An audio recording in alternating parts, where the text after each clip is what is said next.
Hey guys, welcome to Wonders of Calculus, and today we will be discussing limits. So, what is a limit? A limit is the estimated value of a function as it approaches a certain x value. So, let's draw the graph of the function x squared. And let's say that we want to get the limit as x approaches 0. I mean, we can clearly just visualize that it would be 0, right? And plus, if we evaluated it, 0 times 0 is equal to 0, right? But it's important to realize that the limit of a function is not always just the evaluation of a function. For example, let's take a piecewise function that goes like somewhat like this. And then, I don't know, open, close, so straight up like this, right? Now, tell me what the limit of the function is as it approaches, let's say, 3. Well, you would not be able to tell me in this case, right? Because it looks like there's two endpoints, right?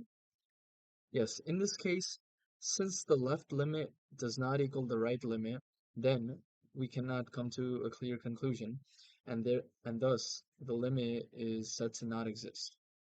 So I'm just gonna write a few things out for you. So LIM is the notation for limit in calculus. So if the limit of the function as x approaches a certain value a from the left is equal to the limit of the function as x approaches a, which is again a certain number from the right. If they're equal to each other, then the limit exists. However, if this is not true, then the limit does not exist. Okay? So in this case, so in this case over here, the limit does not exist. But let me give you a case where it does exist. Let's say that there's another piecewise function. Actually, let me draw it a bit more straight. So let's say that there's another piecewise function that goes like this, right? Except here it is closed for some reason. I mean open, right? Which means that the actual value of the function would be somewhere in the negatives, right? So let's say -3, right? But but it seems that the limit from both the left and the right side seems to be around 3, right? So what about this case? So it's important to realize that we always say that the limit of a certain function, that the limit of a certain function as x approaches a is equal to the limit of x approaching a from the left and the limit of x approaching a from the right. Okay? So basically, the limit of a function will be 3 in this case because that's what the left and the right is approaching, right? So again, I mentioned this before, the limit doesn't necessarily have to be the right value, it's just our prediction because in this case, let's say we had no other information of the true value of the function, right? It would make sense for us to say that it would be 3 and not -3 because there's no incentive for us to say that because it clearly approaches 3 in this case.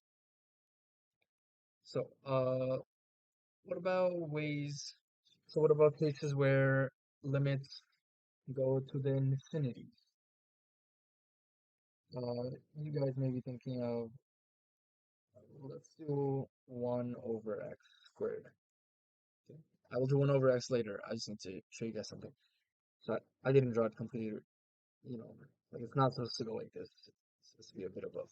But anyways, so the limit as x approaches 0 from the left of this function is equal to the limit as x approaches 0 from the right of this function, right? And, we don't have a certain value because if we, plug in 0, it's just going to be undefined, right? But we can see that it clearly approaches infinity. So here we would say infinity, but at the same time, since it is infinity, some people also say that it does not exist. So you may just want to put infinity and then does not exist in parentheses. It really depends on how your teacher views it and what they consider a correct answer. But what about um 1 over x, right? Because if you think about it, it also goes to infinity, but only from one side. So again, here it's the same approach, since this one goes towards negative infinity and this one goes towards infinity, and negative infinity, well, you can't really say that they're equal or not equal, but because they are both abstract numbers, or not numbers, but just concepts. But it's pretty obvious that they will never be equal, so we say that again, it does not exist. Okay? So what about limits where we don't have any visual cues, right? What about if we're just given a function? How would we evaluate that? So that's pretty much where our algebraic techniques come in, and let's get into that. Basically, what the basic approach is that it's just substitution, right? So let's do as limit of x goes to -2 of the function 3 cubed plus 5x minus 9. So in this case, we can just, just substitute in, right? So it would be, uh, yeah, 3 for 12 minus 10 minus 9, right? And this just equals to -7, okay? So, yeah, in this case, just the basic approach works. It's super easy. Okay, now let's try another question. Again, okay, another one. Limit as x approaches 2, well, let's say 5x over x minus 4, right? In this case, it would just be 10 over -2, which is equal to -5. Thus, the limit is equal to this. But what about cases where you can't do direct substitution? Well, so, okay, let me just give you an example. Minus 4 over x minus 2. Unless you want to say the limit of this as x approaches 2, right? If we just did direct substitution, it would just equal 0 over 0, right? But that's not an answer, right? So we can just simplify this by putting x minus 2, x plus 2 over x minus 2, and then we just take these out, and then it's just x plus 2, right? So, so we'll take the limit of this, and it would equal 4. Hmm. So this is just, a way to, manipulate, like your teachers might use it to try to make you feel like you can't do the answer when the answer is really just underneath your nose. The limit of 4 minus x over x cubed minus 3x minus 4. And then we do the limit as x approaches 4, right? So for this one, again, if we just do it, it's just going to be 0 over 0, right? So instead, what we're going to do is that we're going to do some more factoring. So here, we're going to get 4 minus x over x minus 4 and x plus 1. Right. So what you're gonna do is that you're gonna cancel these out. It's gonna leave you with a negative four. I mean a negative one. And then basically you're gonna be taking the limit as x approaches 4 of negative 1 over x plus 1, right? And basically this is gonna equal negative 1 over 5. The other method would just be to rationalize.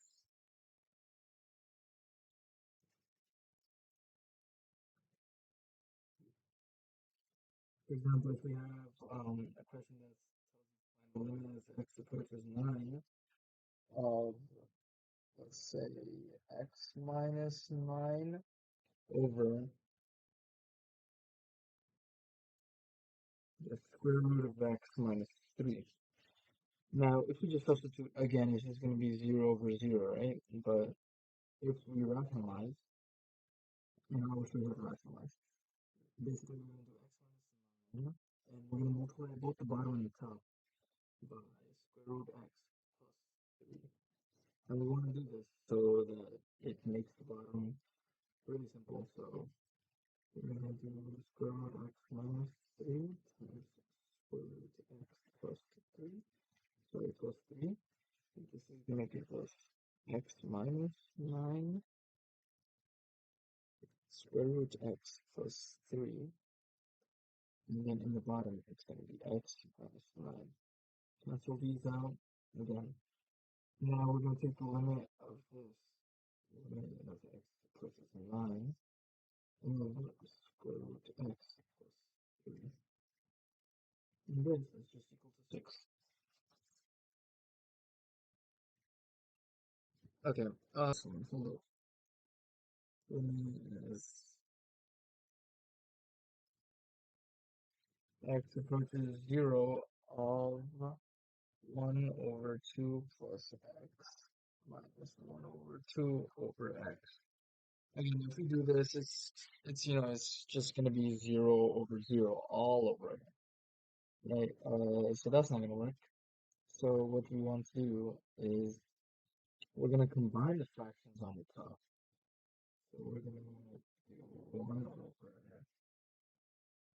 2 plus x 2. So let's hold on. Yeah, we're doing 2 times 2. I mean, yeah, next minus 2 plus x over 2 plus x. Again, yeah, we're just having the same thing over, again, x. This is gonna equal negative x over 2x, then 2 plus x. Okay, now we're gonna cross these out.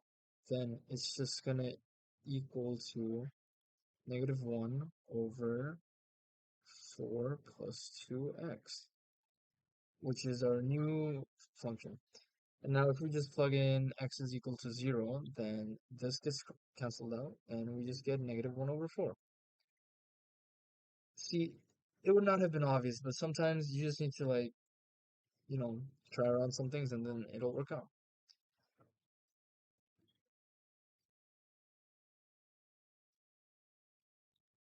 So another important thing about limits that they will teach you in class is that um, usually if you evaluate, okay, okay, let me just give you a function. Let's see, 1 over x minus 3, right? Now, this is pretty much just 1 over x, but rotated a bit like this, right? So as you can see, that there's going to be a vertical asymptote at at x is equal to 3, because if you plug in 3, then you're going to get 1 over 0, and that's going to slowly scale to both negative infinity and infinity, depending on which side you go from, right? So that's just an important thing, you just need to keep in mind of the vertical asymptotes. And another thing is that, uh, okay, let's say that you get a function such as 1 over x squared plus 3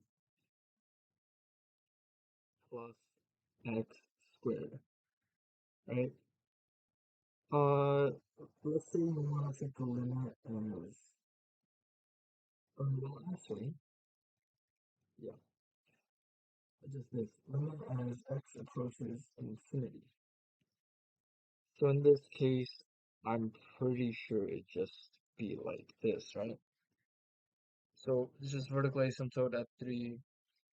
And so how you get vertical asymptotes, you just take the limits of a function as it goes towards negative infinity and infinity, and then for this one, it's just going to be at x equals 3. But there may be other functions where it's kind of like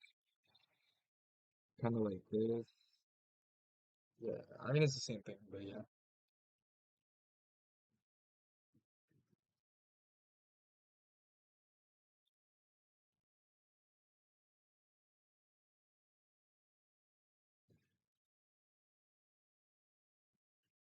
So some other important limits that you should have memorized are the trigonometric limits.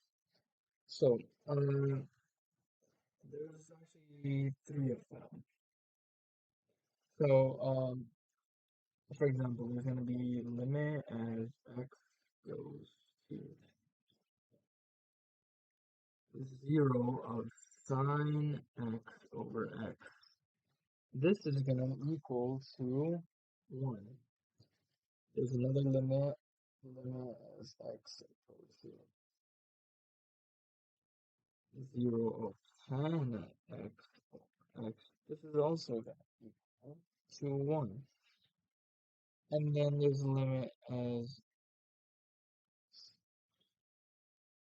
x approaches 0 of 1 minus cosine x over x, and this will equal 0. Obviously, you can find, some variations of this in your entire, I guess you could say, calculus career, but these are the main ones that you should have memorized, and then every other one is just, a different form of this, essentially. If you want to figure out how these are derived, just look up a video. I kind of forgot how they are. I just know that these three are true. So another important thing about limits is we actually learn IVT. And let me just write out IVT for you guys. Okay, so basically here is IVT. And so it says if f is continuous on the closed interval a to b and k is any number between f of a and f of b inclusive, then there is at least one number c in the interval a to b such that f of c is equal to k. And so basically it means if your function is continuous and you have, okay, let's say from a to b, and your function is continuous, and k is between f of a, again, this is f of a, and this point is f of b. And if k is, between here, like let's say this is k, then at this point c, which is f of c, is equal to k, right? Basically, they're saying that. So just look at this, and hopefully it will make sense. And so this is very important. It can be used in a variety of ways, and yeah. So just make sure to memorize this theorem. It's important. Okay, well, yeah, that's pretty much it for limits. I know I didn't really go in depth because I wanted this to be quick. It's pretty much just some quick review. I'm not really here to teach. This is pretty much just a mathematical block for me, if I ever need to look back and quickly and get the hang of things again. Yeah, anyways, thanks for watching.